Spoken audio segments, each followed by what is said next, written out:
in my opinion, let me say it again, in my opinion, very strong, courageous leaders that in my opinion, served their country very, very well.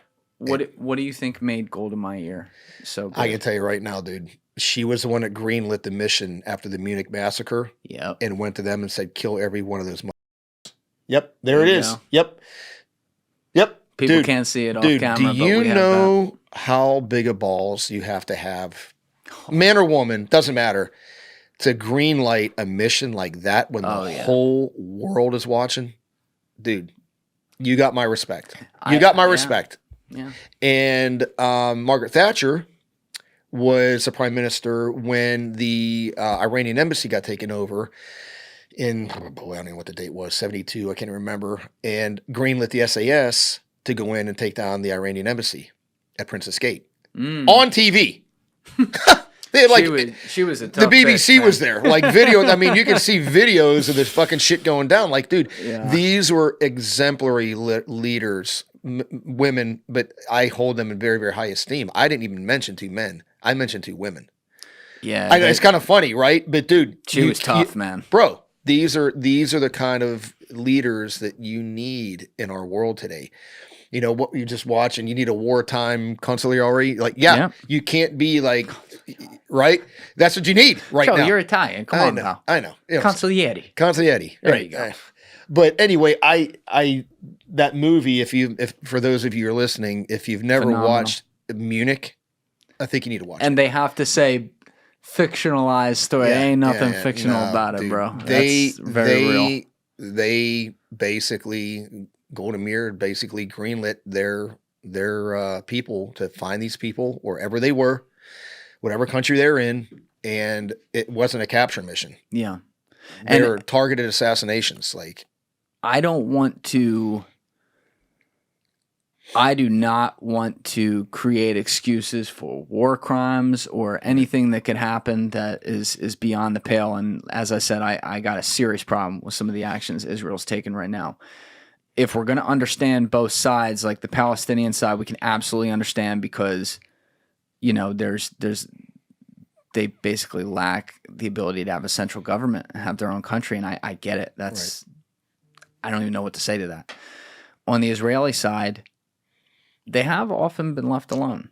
And there's no better example than what you're talking about right now. I mean, you have the Olympics 27 years after the camps are freed in Germany. Okay, you want to show Germany's denazified, the world wants to give them a shot. All right, okay, fine. That's probably not what I would have done, but okay.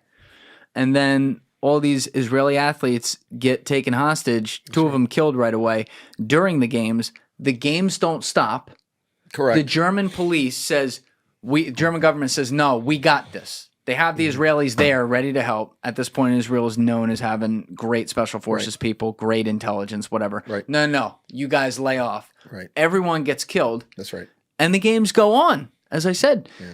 So if you're Golda Meir sitting there, I can't imagine how lonely that's got to feel. You're like, shit, we're 27 years after this shit, and they're already forgetting about it. You know what I mean? Yeah. That creates a tough situation, and yeah, I didn't even realize, to be honest with you, dude. I didn't even recognize what that was from until I saw that actor.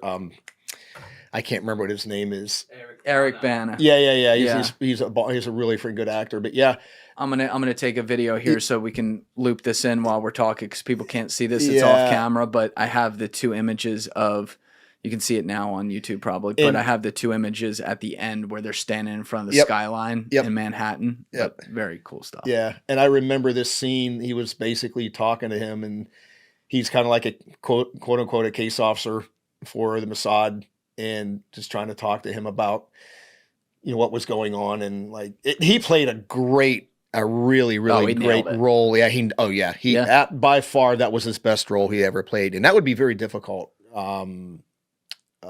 Playing that role because he was kind of like that retired guy, you know. What was he, like a bodyguard or something? I can't remember. It was he said he was a bodyguard. Yeah, Golda Meir's bodyguard, and it's based on a guy Yuval.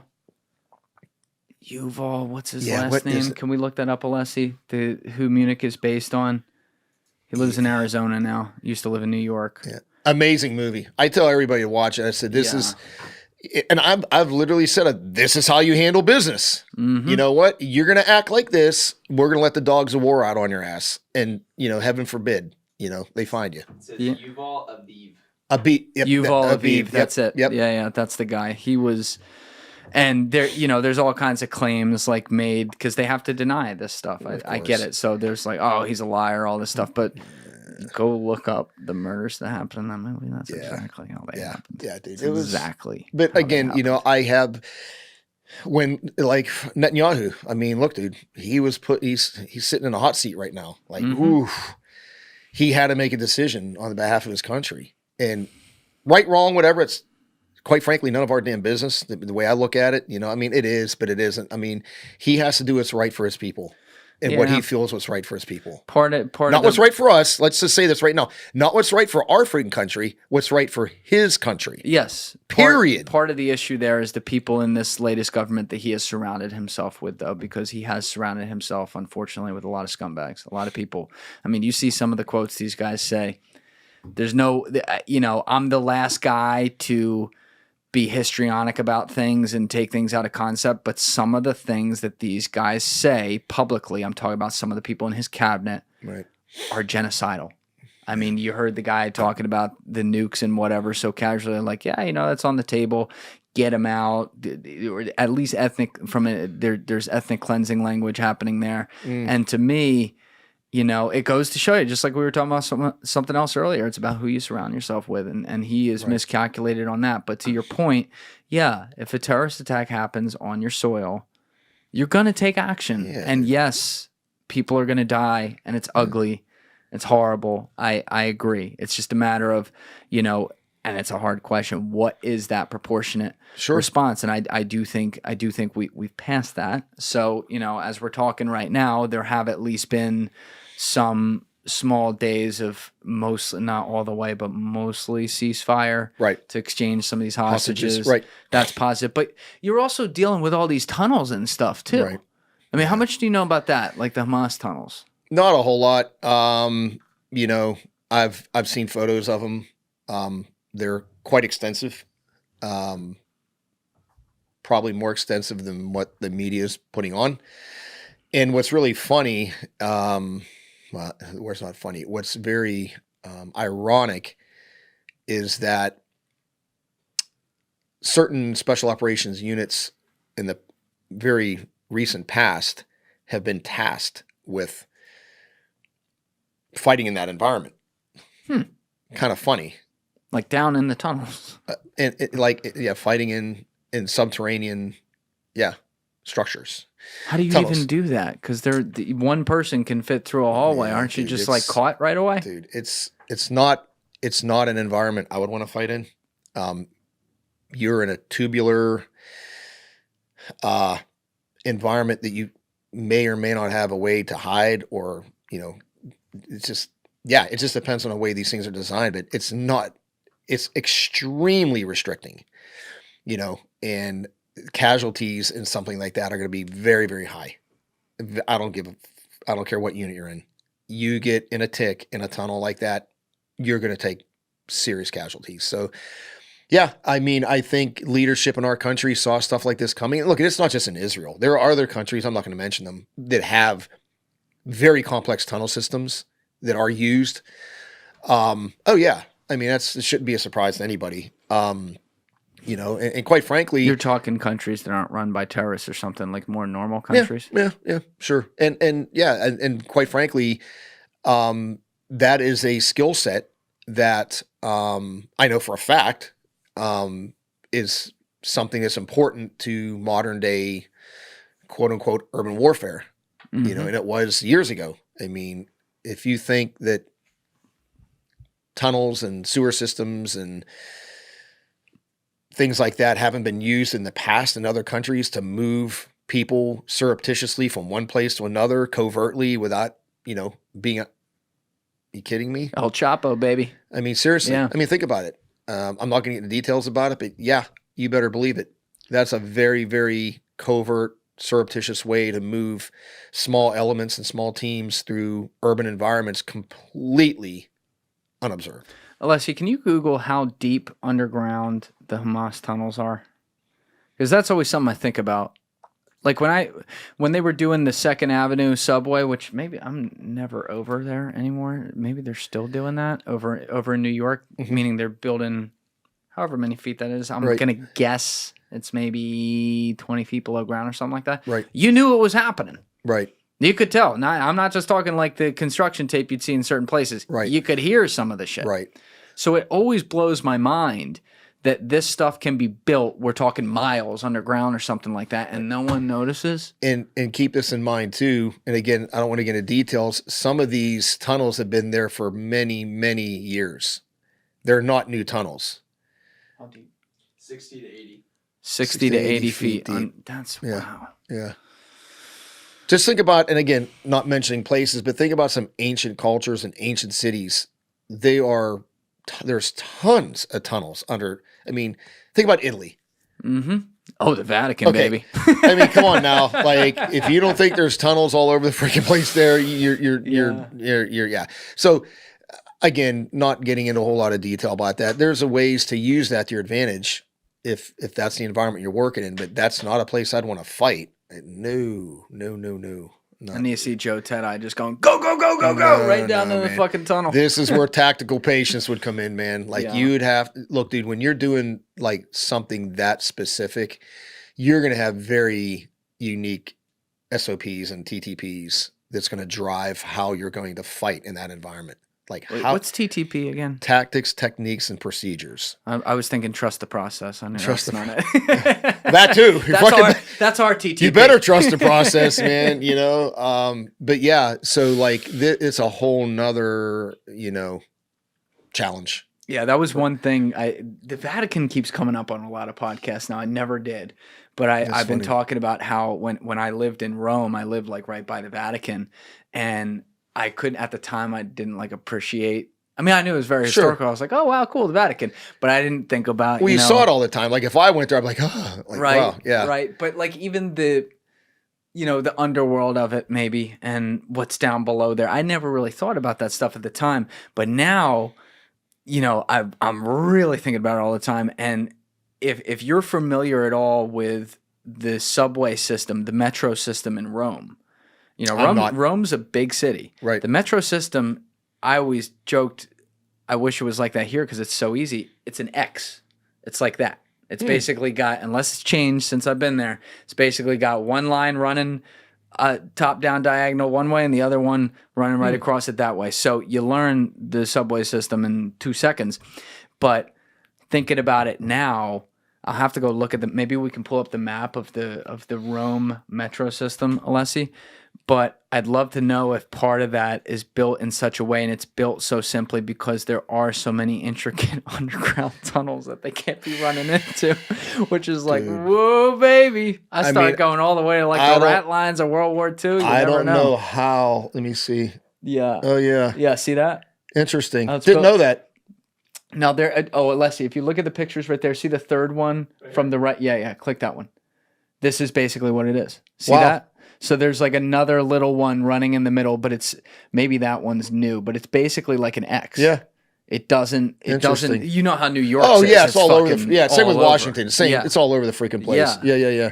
That was always fascinating to me looking at it now. But back then it was just fascinating. It was like, oh, wow, cool. It's simple. Yeah. I wonder why. Yeah, I wonder why. That's interesting. You've kept one thing you've kept on mentioning though a few times that is a little off topic, but I did want to ask about it. You keep on shouting out like the British services for, I guess, like some of their special forces techniques combined with their spy techniques. Like what makes them mention in the same breath per se with like counterterrorism as Israel? Why are they so good? Well, so I've actually had the privilege and opportunity to operate with guys from SAS when I was in Iraq. They were there in the same compound. So I got to know some of these guys, very, one thing I'll tell you about those dudes, man, they had probably the funniest sense of humor of any freaking dudes I ever met. They were fucking funny guys. Anyway, what they did is they just took, that game to the next level. They were the ones that really got into the dynamics of hostage rescue. I mean, that's what their bread and butter is hostage rescue. They, for example, the selection process to get in the SAS, Delta basically took their selection process and made it their own. So think about that for a second. And of course, the guys, the original plank owners from Delta, trained a lot with the SAS guys to get like, how do you do this? How do you take down an airplane? How do you take down a train? How do you do this? So they were kind of like the first people that really honed it. Even though the Israelis were doing it prior, the British SAS guys really sharpened that sword, so to speak. And they're very good at it, obviously. If you want to watch a really good movie, watch the movie about the Princess Gate. I'm trying to remember the name of it. There's been several. One was very realistic, according to like interviews I saw with guys that were there, that were actually on that raid. But you can Google it and find it. You can just see how methodical. Yep, that's it right there. 6 days. 6 days. Yep, that's a very, very good movie. You're not going to recognize any of the actors at all, but it is it's an excellent, excellent movie. I think it portrayed the regiment in a very, very good light, and it was an amazing hostage rescue. I mean, it's a couple things went wrong, but they flowed. Like one dude, if I'm not mistaken, he was rappelling down the backside of the building and got knotted up. Something happened with his carabiner, and he was just basically hanging there above a door that they were getting a breach or a window or something. And anyway, just like stuff like that. That's where those units make their money. Because anywhere else, that's like, uh-oh, and everything comes to a screeching halt. Right? Not there. Not at that level. It's just critical thinking skills come in. What do we do? I think they cut the guy down something very quickly, and another guy got caught on fire going through a window or some shit, like I think a curtain or something fell on him. And anyway, just dude kept flowing. And everybody talks about, and we can get into training stuff here real second, but like everybody talks about, the tenets of CQB, speed, surprise, violence of action. Well, actually, there's a fourth tenet that nobody wants to talk about, and that's momentum. You have to keep the momentum. You can't just get bogged down in a hallway or in a room or, whatever. You have to keep moving. When you become stagnant in that environment, bad shit happens. So like when I've taught it and I talk about, the tenets of CQB, yeah, it is speed, surprise, violence of action, but I also add in momentum. And I think it's very applicable and I didn't come up with that, just an FYI, it's not my thing. I've heard other people talk about it, people that I respected. I'm like, you know what? That fucking makes sense, because that's absolutely what I experienced. Like you cannot like come to a screeching halt in a hallway, or especially in a hostage rescue type situation, like where you have to get to the to the hostages quickly. You can't be fiddle farting around in a hallway, and like you got to get there immediately. And how do you pick up that momentum? Well, that's what flashbangs and distraction devices are for. And anyway, not getting into all the tactics, but anyway. But yeah, but a lot of people don't talk about it, and it's really strange because, and I'm talking about really experienced guys. And to me, I ain't the most experienced guy in the world, but to me, it makes sense. Yeah. Speed, absolutely. Surprise. Yes. Violence of action. Yes. And a lot of people even get that third one wrong. Like, what is violence of action? And it's actually, to me, a mindset. It is an overwhelming mindset that I am better trained than you. I'm physically stronger than you. I'm better. And that just gives me that ability to deliver like violence of action on the target, like wham, like there's no hesitation. There's no doubt. When I come through this door, you're going to lose, period. Like that to me, and some people may disagree with me, but to me, that's what it means, because that's what I felt when they talked about it. Like violence of action was a mindset with me. And did I actually have that day one? No, I did not. Didn't have it, had it a little bit, but as I got better and better and, worked with guys that exemplified that, I'm like, kind of light bulb went off. Like, I get it now. Like, you're fucked. Like when these people come for you, you have no chance. And that's what it is. Like you literally don't have a snowball's chance in hell of surviving. And that's, to me, that's what violence of action is. Like, it's just it's a mindset. It's very powerful, dude. It's very powerful. When Remy was in here, and I remember you had some similar sentiments too, but he put it like exact on the point.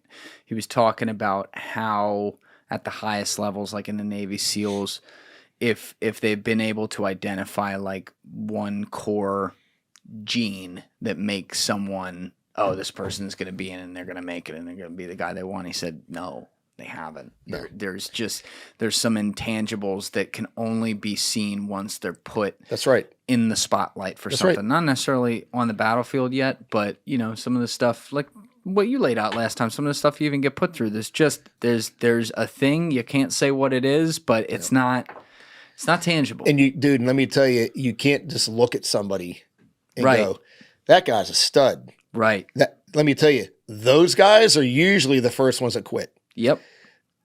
In my experience, That's then you look too. at this, oh, really? Yep. And then you look at this guy like, dude. Mm-hmm. And then guess who's standing at graduation? Yeah. He said there was one guy, I think this was Remy who said this. He said there was one guy who was like hardcore, crazy triathlete, someone that they had been asking to come do buds for a long time. Sure. And he finally agreed to do it. And everyone thought, of course. He's going to smoke first. He was gone. He was gone. Yeah, of course. Yeah, dude, that's the whole, this is what I coach people. It's great to be physically strong, which you have to be in a special operations, being in special forces or SEALs or whatever. You have to be physically strong. Give me a break, dude. But without that mental toughness, it's like having a Ferrari body with a Volkswagen engine in it. It just ain't gonna work. Yep. And when you start heaping, especially a program like Buds, Buds is an amazing, I've never been to it, but it's an amazing selection course to get to the SEAL teams. And it's very, very well thought out. And its sole function is, I'm sure like the first phase of it during Hell Week, it's just to weed out the guys that may be mentally or physically strong enough to do it, but they just don't have it mentally. They just don't. And I'm sure you could ask anybody, Sean, or any of these guys that have been in the SEAL teams, just like SFAS selection. It's a physically demanding, wear your ass down day after day after day, where it gets to a point where, yeah, you're a physical stud, but you're past that now. You got blisters on your feet that are this big. I lost all my freaking toenails. I had a stress fracture. I mean, that physical fitness is not going to get you through that. Mm-hmm. It's just not. Your mind is going to get you through that. You've got to take yourself to a place where you just kind of, the pain is still there, but it's dulled. I don't know how to explain it. No, you're explaining it beautifully. Yeah, it's dulled. It's like, yeah, this fucking sucks, but it's dulled. Or you're concentrating on somebody else. Like, and that's why they're so big on team stuff. Like, I would concentrate on another guy that maybe was having a trouble and focus on him. Hey, dude, let me help you out. And you're not worrying about your pain right now. I'm worried about him. That helps. Does it make it go away? No. Does it dull it? Yeah, it sure does.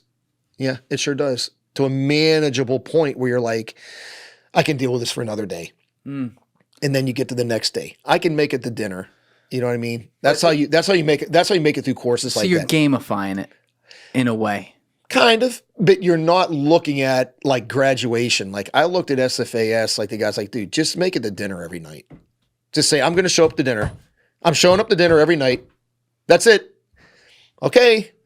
You can't be thinking a week or 2 weeks or 3. Like you can't. If you do, I think that's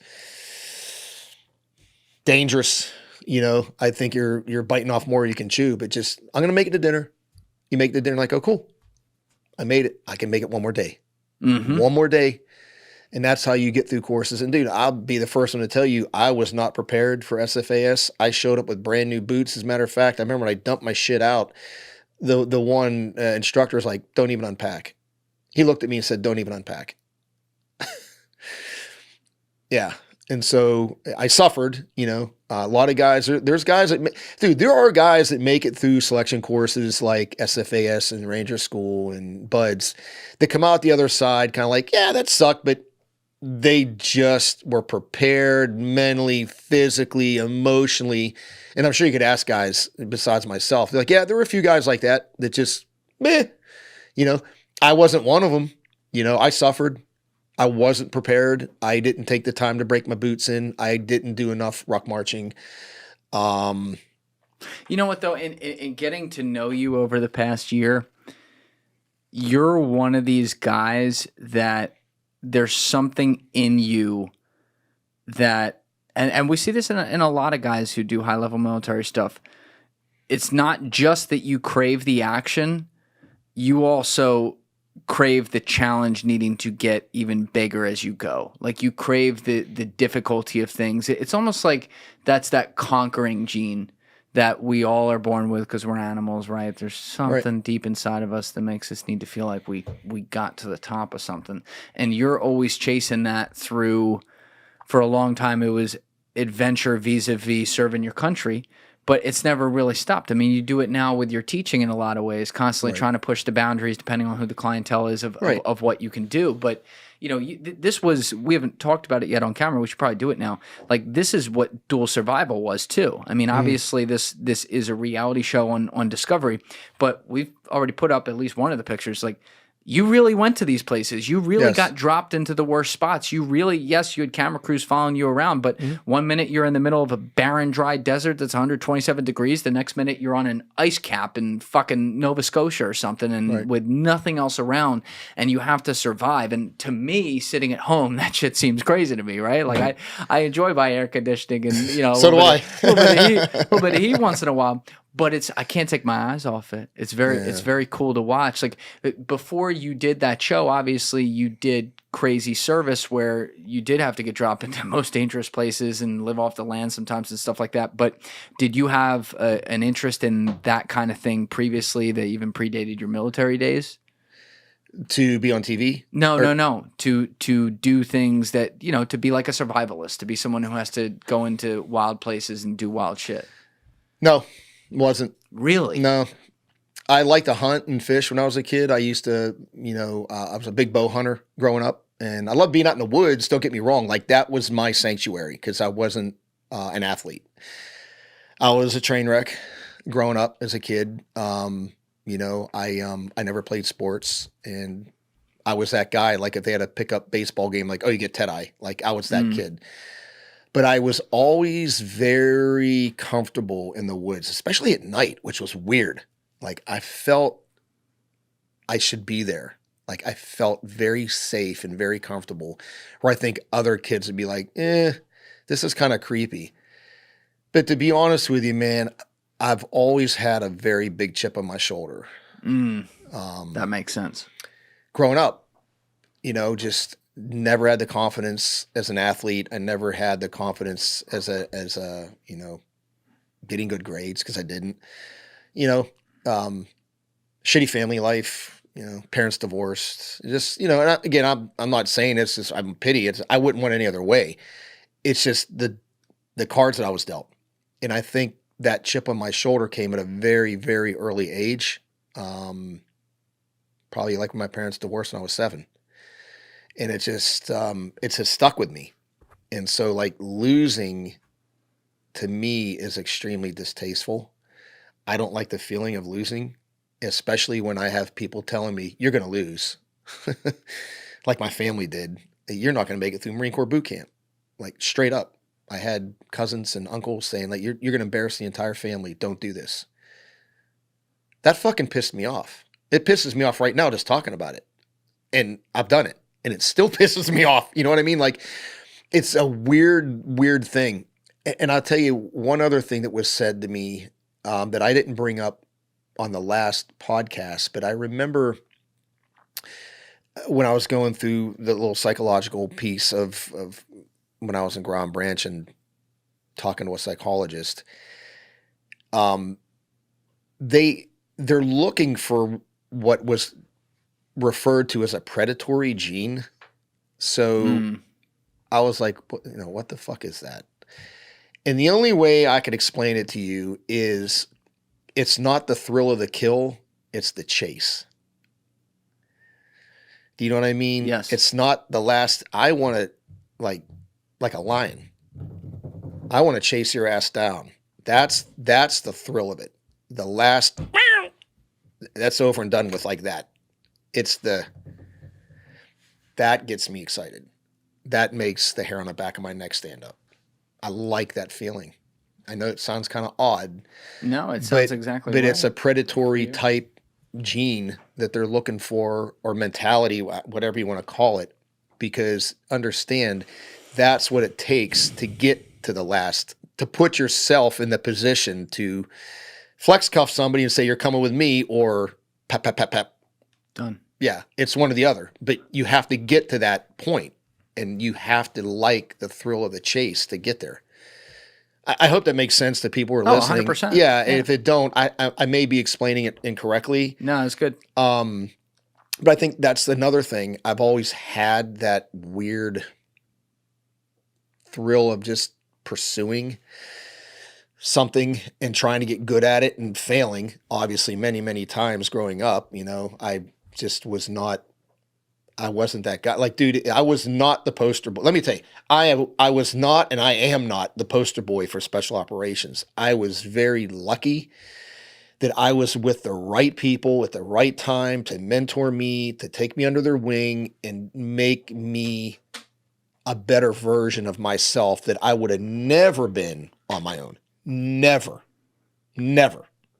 Without the help of these people. And you're going to be interviewing one of them, without mentioning his name, big time mentor of mine. Without him, I would not be a better version of myself. Wow. Oh yeah. And there's been several people in my life like that. And, the credit actually belongs to them. I am nothing more than a person of experiences and just being around, high performance people where, good isn't good enough. You raise the bar, even if it's that much, you're raising it, and then a little more and a little more. Like, I would have never, most people don't get to live a life like that, where it's like, I'm good at what I do and I'm good enough. That's most people. At an early age, I wasn't that person, but it was just really frustrating because I couldn't be that person. I wanted to be it. I just didn't have it physically and mentally. You know what I mean? And it just took years and I'm still not there. I mean, give me a break, dude. I'm work in progress. I always tell it to my friends. I'm like, man, it's a zero. I call it a zero-sum game. It's like a moving target you can never hit. Right. Like, you're just never quite catching up to it, and I like that. I think if I ever got to the point, Julian, that I was like, I've done it all. I can't even say that. It's so distasteful to me because it's like, there's always something else you can do. There's always another Everest you can climb, so to speak, whatever that is in your life. But I think when people get complacent and they just get comfortable where they are, you kind of like die. Like, to me, like, you're just existing. You're not living. You know what I mean? Like, Yes. You and I both know the difference of existing and living. Two completely different things. I don't want to exist. You live. I want to live, dude. I want to live, and I try to live every day. And I said this before, like when I go to the gym, I've got a picture of my friend Mike that died in that helicopter crash. What happened there? We were shooting another show, long story short, and you're going to get to interview one of the guys that was there. That's Dale Comstock, by the way. I'll say the name. I'm excited to bring him in. Yeah, Dale's been a longtime friend of mine. Been there, done that. Makes me look like an amateur. He was in Ground Branch with me. We coach people together, and he's been a very, very good friend of mine through thick and thin. And I've learned a tremendous amount from him. Tremendous amount. I couldn't even calculate it. But anyway, it was me, him, and Mike. And long story short, this is so ironic. It was about 3:00 in the morning, very cold. It was in California, and there was a scene that required a helicopter. And the bird had landed. The pilot briefed everybody, and I'll never forget this, man. It was me, Dale, and Mike standing there, and the helicopter was warming up. Blades were turning. and I said, "Who's been in a helicopter crash?" I'm not joking. You can't even make this shit up. And Dale said, "Well, he was in a Black Hawk that crashed in Panama. I think he broke his back. Like he was in a full body cast. So he'd been in a helicopter crash, and Mike was in a helicopter crash in Ranger Battalion. And so I'm like, well, I haven't been in one, so I'm going to go first. So it was me, the pilot, and the cameraman behind me, and we went and did our scene, threw a couple rucksacks out, came back. And when we landed, Mike was standing there. And I literally said before I left, you just guys figure out who's going next. Just flip a coin, whatever. And so be it. Mike went on the bird. And so I got off the bird. I went into this warming, they had like a warming trailer because it was really cold. They had like hot chocolate and coffee and stuff in there. And I walked in, I heard the bird take off.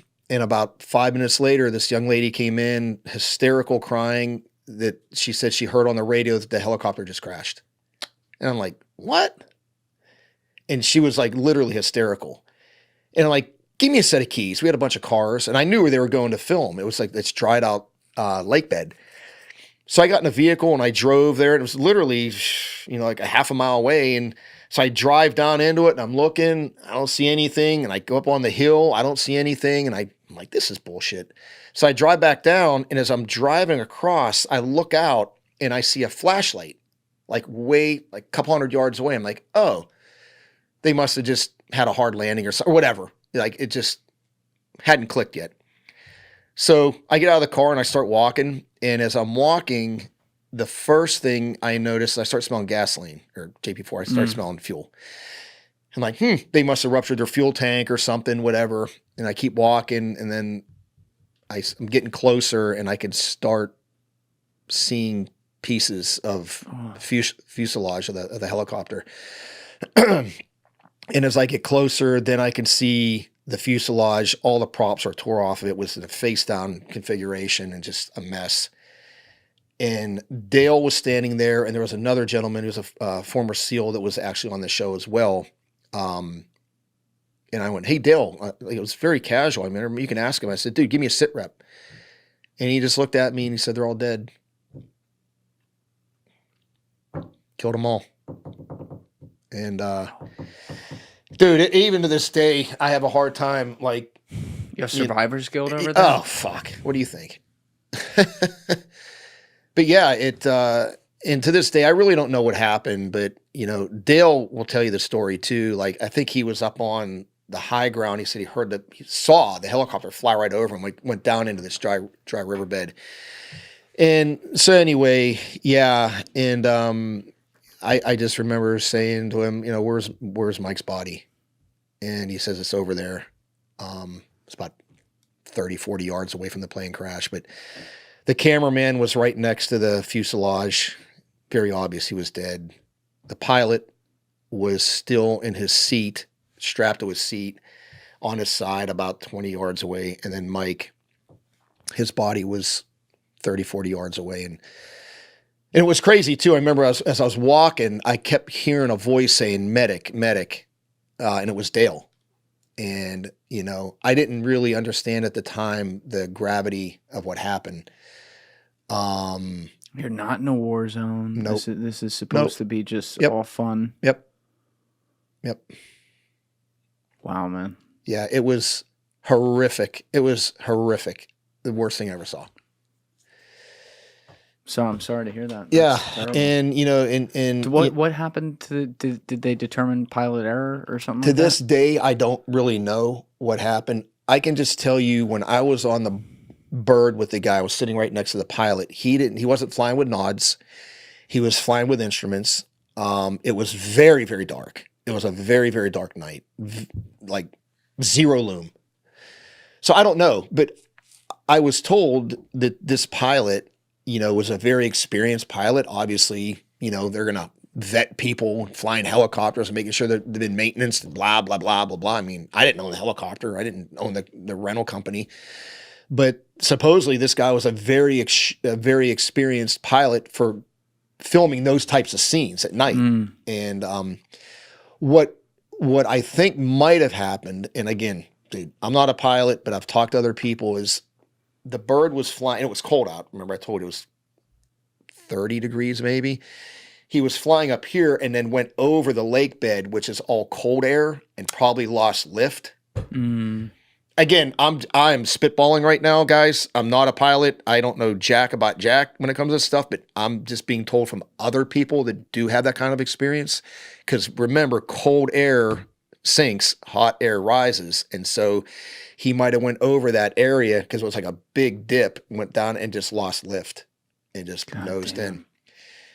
So yeah, man, that whole thing, you know, I went to Mike's funeral and dude, it was just, you know, life can be so fucking cruel. Like, dude, did I expect that? But let me, I do want to say something. And I want to say this because this person saved me probably from a lifetime of medication. When I went to Mike's funeral, Mike had an amazing wife, he had kids, an amazing family, mother and father. I remember distinctly at his wake after the funeral, his dad came up to me and he says, "Come here." And this is his father. He just lost his son. He said, "Come here, take a walk with me." I said, "Yes, sir." And take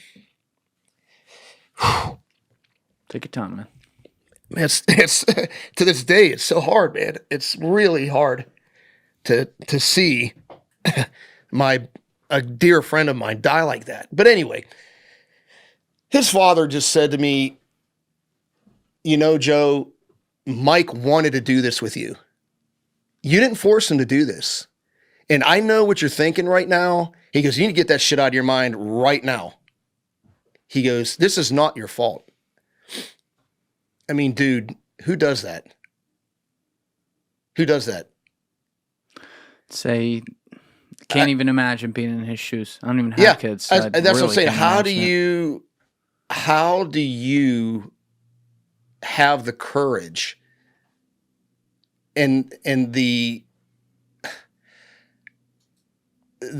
strength to just take somebody off to the side after you just lost your son and take the time to freaking say that to somebody?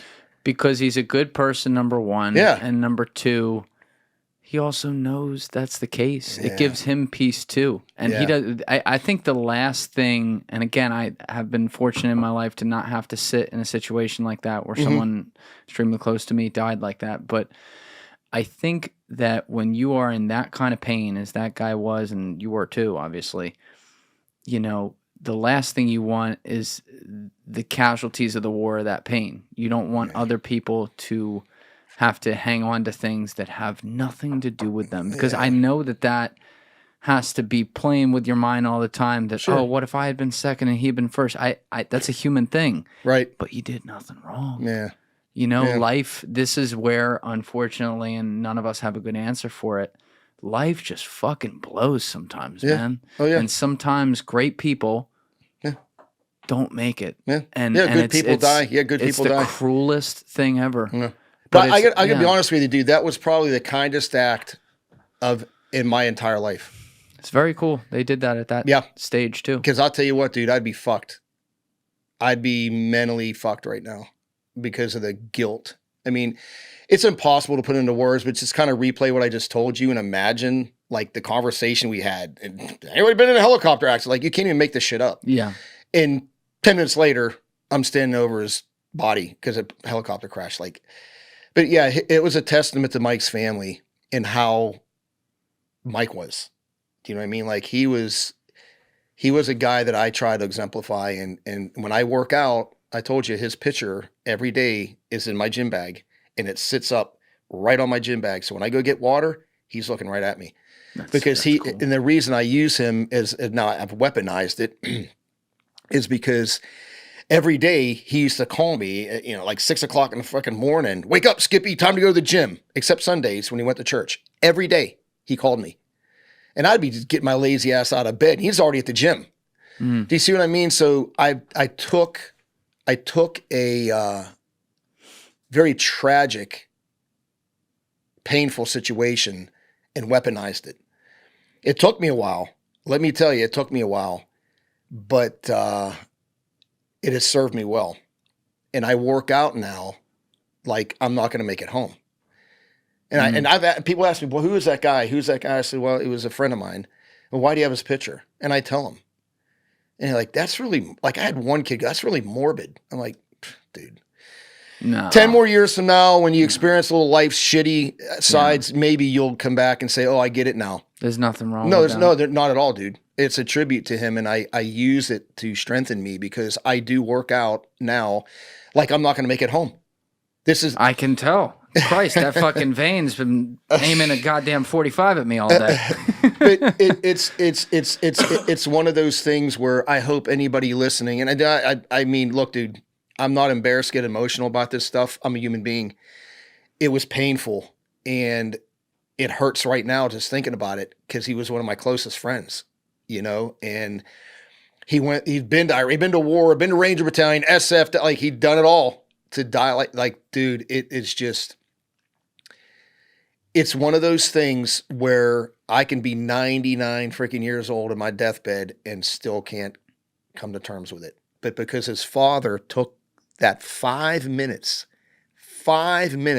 probably saved me a lifetime of torment.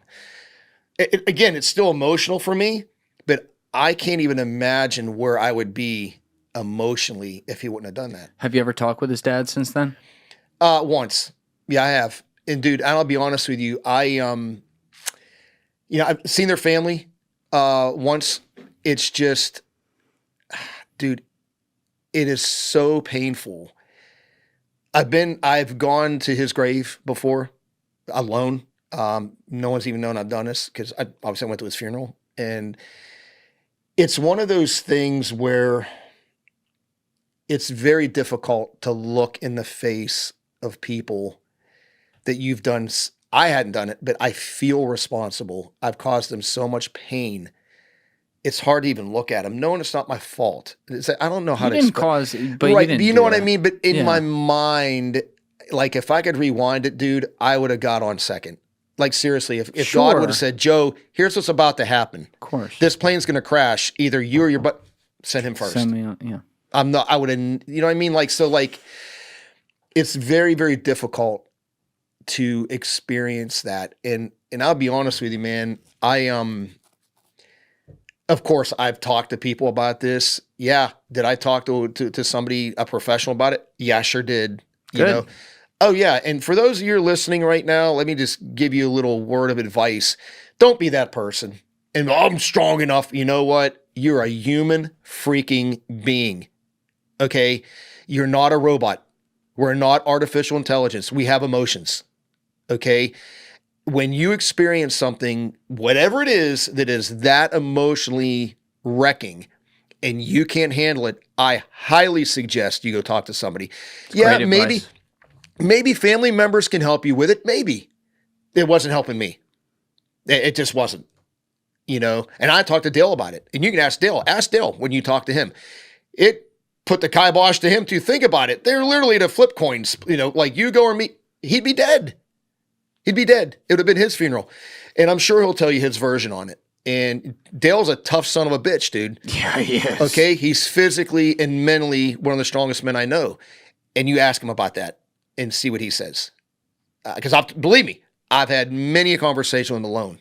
I visited him down in Florida and we talked about it. And he gets kind of pale-faced talking about it.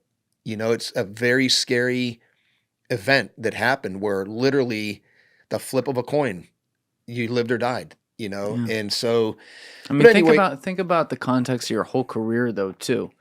How many, I can't imagine sitting in your seat, being all the places you were. Like this is one obviously where you lost someone after your career too. I mean, it's not on the battlefield either, but let's put them all together for a second. All the bullets that whizzed by your head that could have been 2 inches this way or 2 inches, the other way, and things are different. Or the bullets that didn't whiz by a friend's head that took them out. Because last time you talked about guys you lost along the way in your career, and that bothers you every bit as much. It's like, I can't imagine dealing with the gravity of it, but as someone who's not dealing with it and gets to hear someone like you from the outside talk about this, I hope you understand, like it's very clear to me, you did everything you did in your career and in life at full force with your full heart behind it for the guy next to you, and you've come out to be able to talk about this now and be alive and have every limb, and that's a beautiful thing. But the people you lose along the way, I can't imagine what that pain is. But that's not on you. Yeah, it's not. And I'm sure that had, as you've laid out, it keeps you up at night sometimes thinking about, well, what if it were me or whatever. But the best you can do is live your life to be an example to others and also make those people proud. And you're doing that. Yeah. I That's appreciate what matters. that, man. Yeah, I try to honor guys that I've lost, friends of mine I've lost, Mike, and just living the best life I can. And just because that's what they would want, Mm-hmm.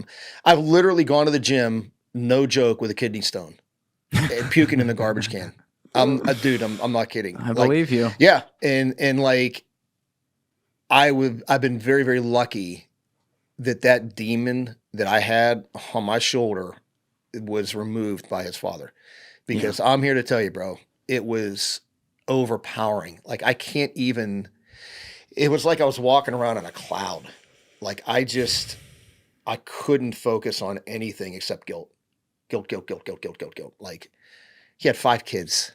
Like, matter of fact, when I went over to his body, there was a couple things. He had a radio on him that was broken. I kept that, and I kept one of his shoes. But one of the other things that I kept, and I found a shirt, because his shirt had been torn off in his jacket, but was this thing that his son made. I think it's like a 1-year-old or 2-year-old son. I can't remember, but it was like these little chits, good for one hug, good for dude. Oh my God. It was just, it would stop a Mack truck in its tracks. It was so bad. I saw it laying there and I'm like, I'm keeping this. So I have his shoe, the radio, and those notes from his son. And I have them in a very special place. I don't look at it often, but sometimes when I need realigned perspective, like, hey, get your fucking head out of your ass and quit feeling sorry for yourself. Nobody knows where it's at in my home, and no one's going to know. But I'll go look at it, and it's like instantaneous, like a light switch. Click. Yeah, instantaneous. In a split second, it happens. And I'm glad I kept it, because it is a physical thing that I can touch and see. Yes. You know what I mean? Like, one of the things that was bothering me, even to this day, and not all the time, but like sometimes when I smell gasoline, when it first happened for probably 6 months, every time I went and popped gas, it was because the smell of gasoline takes you back. Yeah. And smell is the strongest emotion, or the strongest sense. Jim Diorio's talked about that a lot. People don't know that. Yeah. It's not what you hear or see, it's what you smell. Yep. And Ryan so Tate talked about that too. Yeah. And so, every now and then, dude, it'll take me back to me walking through the brush at night and smelling gasoline. What happens when that sets in? Does it kind of take you over and you hallucinate? Or No, it just kind of, I don't get caught up in the moment of what happened. It just makes me remember. Like, it just takes me for a couple seconds, takes me back to, like, I can just close my eyes and just see like a bunch of, sagebrush and sand and smelling the gasoline. I can see you seeing it right now. Huh? I can see you seeing it Oh, right yeah. now. I don't get caught up in it. Thank God. I don't get taken out of the moment, so to speak. But it's enough for me to think about it, And I'll be honest with you, I don't not want to stop thinking about it. I know that sounds really weird. No, I understand. I don't want to. It gives me strength now. It gives me strength when I think about it and I see how fragile life can be. and how quick the light switch can be turned off. Yes. You know, I talk to people all the time. Just because you're 30 years old and you're in stud shape and you're this and you got money, that truck driver driving down the road that just fell asleep at the wheel, it makes you a hood ornament, you're done. In an instant. So, you know. God, it's so weird. Dude, it's true. And I can give you many. Dude, there was a bad accident down the road from where I live a month ago. Whole family wiped out. Guy crossed, literally down 24-27. The guy fell asleep, crossed, boom, head on, killed the whole family. And, you know, like, do you think they knew that was going to happen? No, didn't. But yeah, man, that's another thing I don't know why this is coming up, but we're just kind of free flowing right now. This is great. Keep going. But, you know, I remember after Mike passed, you know, this is really hard for men to do, but not women. But for the guys that are listening, if you've got close friends, I mean close friends that you've known for years and you love them as friends, tell them. Mm-hmm. Tell them. Don't let your ego get in the way. Tell them, hey, man, I love you. And I did that. And I remember one of the buddies I said that to, I thought he hung up the phone. I'm like, hello? And he's like, what did you say? And I said, I love you, dude. I love you as a friend. I'm glad you're in my life. Dude, I think that's really important. Because guess what I didn't get a chance to do with Mike? Didn't get a chance to say that to him. Yeah. Because my ego. You know? I don't know. Well, you know what I mean? You got to give yourself a little credit. But I mean, whatever it was. You have the perspective to know that's something you want to do now because you didn't. 100%. But it wasn't out of a bad place that you didn't do it. No. But now, after that tragedy, it has opened my eyes to like, you know what? You need to do this. And just as a person, like tell your mother and father, your brothers and sisters, you love them because guess what? Someday you're not going to be able to. You don't have them. Yeah, they're gone. And I'm not trying to be morbid here, but that's life. You know, that's what happens. We all die. And it's a terrible thing known if I would have it's too late. If I should have, would have, could have, didn't, too late. You can cry over somebody's grave all you freaking want. Doesn't matter. It's too late. Yeah, and the odd part about it, too, is you don't want to think about life in fear of the morbid. Correct. You know what I mean? Correct. It's a tough, but what you're saying is very important. I don't want to be misheard here. It's just like I look at my life and, you know, I've had some awful losses along the way, but I think compared to like a lot of people I know, it's been a really good life, right? Like I haven't had, I don't even want to put these things in the universe, but you can use your imagination sure. out there. Yeah, you understand what I mean? Yep. And I find myself thinking about that sometimes because I'm like, I try not to get into this zone, but I'm like, when is that going to happen? When is that unexpected, that clock going to strike midnight, right? And and you don't know how you'll deal with it till you do. But on the way there, I try to stay conscious of that because I try to be that person who just so much as sends the text. I mean, like you know how busy I am. We talked about this today. I don't need to relitigate that. We're all busy, right? Everyone's busy. Everyone's got shit going on, whether it's their job, their family, or a combination, whatever it is. Right. But like I will be sitting here sometimes in the studio editing late at night and I'll be like, damn, I haven't talked to that motherfucker in a year. And I'll send it off because it's even like a karma piece in the universe. Like I need to make sure that he or she is doing well right now. Dude, that's good. You know? That's good. I hope I do it enough because like you said, when you get to that moment, if you feel like you didn't, it's heavy. Yeah. Everybody says, oh, I don't want to live with regret. That is regret. Yes. Let me just tell you right now, that is 100% regret shit right there. Like, if I would have just taken 10 seconds. Hey, bro, how you been? I haven't talked to you in a while. Yep. I had I think a good example of that.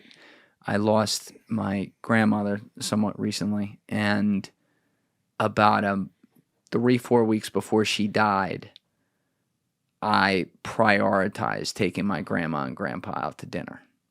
Good on you, man. And it's weird because she was unbelievably spry and everything. You'd have never known anything was starting to go wrong. But what was happening was her mind, she hadn't had Alzheimer's yet, but it was getting there. Going to be there. You know what I mean? And I remember sitting at dinner with her that night, and looking across, and she moved great. She acted great. Everything was great. You'd never know anything was wrong. But I'm looking at her, and for the first time, it's like the lights are on, but she's not all the way home. She knew who I was. She knew what I did. She knew shit about me, but she's not all there. And I remember thinking to myself, it is just like in that moment, not even being present for a moment, like stepping out and being like, it is a really good thing that I am here and doing this right now.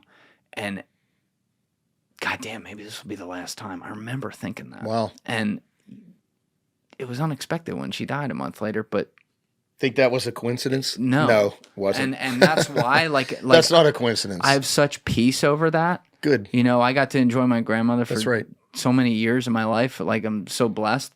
But I've had such, it's a good example for me personally, because I've had such peace over her death in that way. I wish she was still here. I miss her like crazy, but I don't have that regret. You know what I mean? I'm glad you don't. Yeah. It's a terrible type of regret, because it's like it's a regret that you can't replace with something. You know what I mean? You can't just go, well, I regret this, but I'm going to do this to take.